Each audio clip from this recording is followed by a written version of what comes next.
अब उदाहरण नंबर 11 जैसे हमने 2 क्वेश्चंस और करे हैं, 4.1 प्रश्नावली में भी था, 4.2 में भी था और तीसरे में ये उदाहरण आया है। देखो, 2 ऐसे क्रमागत विषम धनात्मक पूर्णांक ज्ञात कीजिए जिनके वर्गों का योग 290 हो।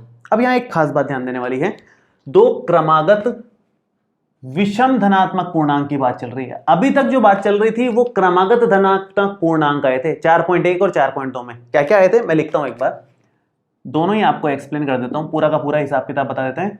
एक तो है क्रमागत धनात्मक पूर्णांक, पिछले 2 प्रश्नावलियों में तो यही शब्द आ रहा है और उसी टाइम मैंने आपको विषम पूर्णांक और सम पूर्णांक का भी बता दिया था। हालांकि मैं फिर से बताता हूं, एक तो क्रमागत धन पूर्णांक हो सकता है या फिर पूछ सकता है क्रमागत विषम धनात्मक पूर्णांक, विषम धनात्मक पूर्णांक, या फिर पूछ सकता है क्रमागत सम धनात्मक पूर्णांक।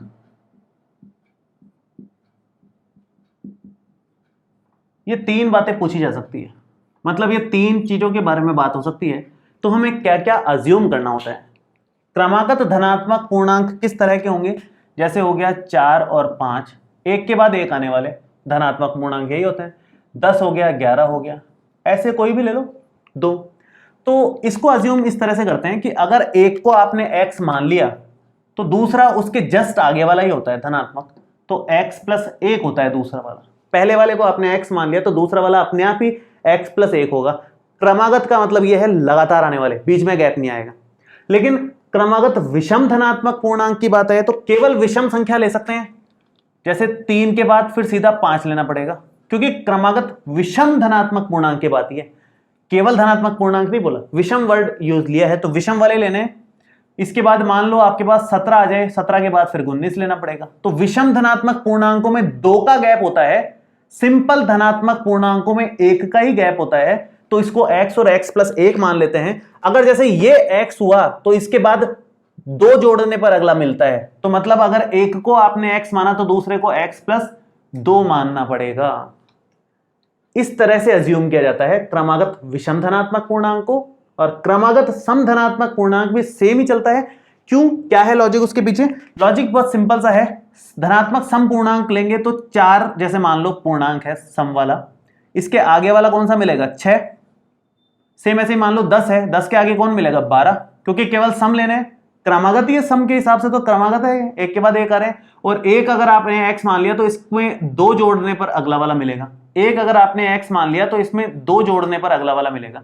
तो यहां पर आप लिख सकते हो एक अगर आपने x मान लिया तो दूसरा वाला अगेन x+2 ही मिलेगा। तो इन दोनों परिस्थितियों में हम ये मानते हैं अगर क्वेश्चन आ जाता है तो, और सिंपल अगर क्रमागत धनात्मक पूर्णांक बोलता है तो हम ये मानते हैं। 4.1 और 4.2 में हमने ये माना था, अब हमें विषम की बात चल रही है तो हम ये मानेंगे।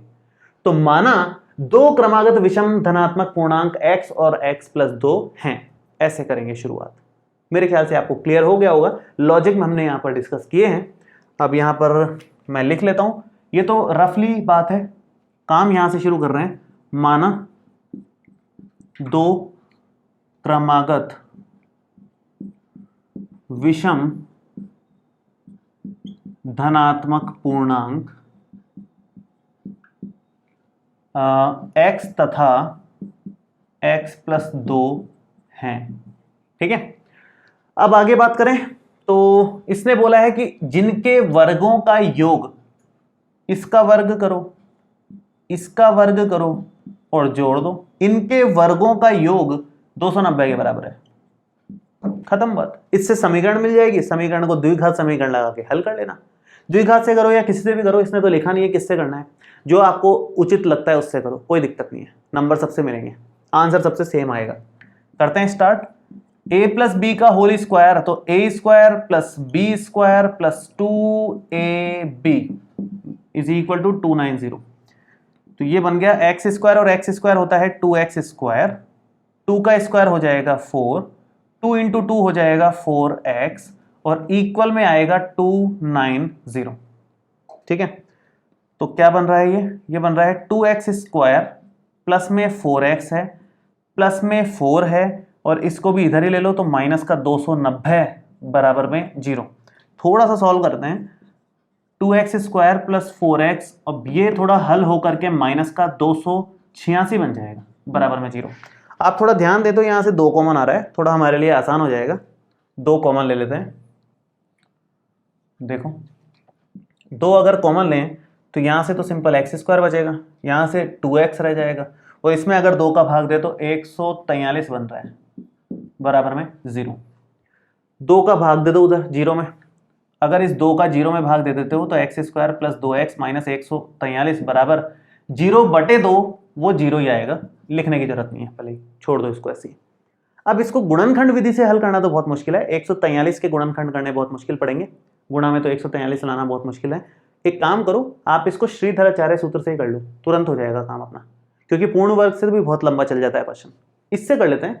इससे करने के लिए ABC के मान हमें चाहिए होंगे, तो A का मान यहाँ पर साफ साफ दिख रहा है, x² का गुणांक 1 है, B का मान हमें साफ साफ दिख रहा है, x का गुणांक 2 है, और C का मान भी क्लियरली दिख रहा है, माइनस का 143 अचर पद, ये C का मान हो गया।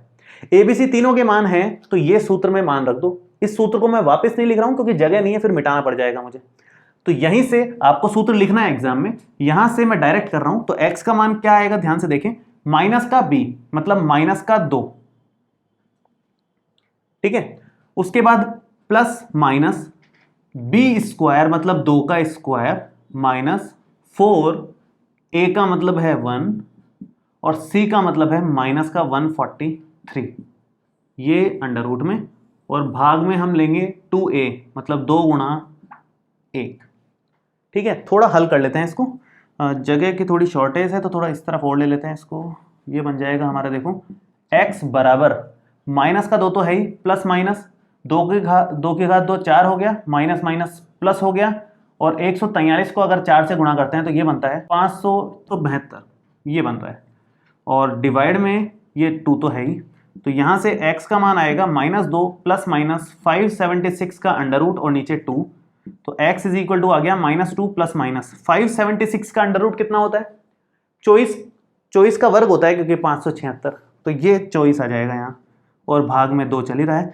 अब एक बार आप प्लस साइन ले लो, एक बार माइनस साइन ले लो, आपका काम हो जाएगा। तो यहाँ कर लेते हैं, एक बार मैं प्लस साइन लेता हूँ, तो माइनस का 2 प्लस में 24/2, 24 में से 2 गया तो 22/2 मतलब 11 आ गया एक। तो दूसरा एक बार माइनस साइन ले, तो x बराबर माइनस का 2 माइनस का 24/2, माइनस 24 माइनस 2 मिलके माइनस का 26/2 मतलब माइनस का 13 आ गया। माइनस का 13 तो हो नहीं सकता क्योंकि क्वेश्चन में धनात्मक पूर्णांक की बात चल रही है, तो मतलब x का मान क्या पॉसिबल है, सिर्फ 11 और कुछ पॉसिबल नहीं है। तो x का मान अगर 11 हो गया तो 2 क्रमागत विषम पूर्णांक हमारे क्या हो जाएंगे, एक तो 11 और एक क्या हो जाएगा 11 + 2 मतलब 13। ये फाइनल आंसर है। इसको आप अलग से लाइन बना करके लिख लेना, जगह नहीं है मेरे पास इसलिए मैं लिख नहीं रहा हूँ।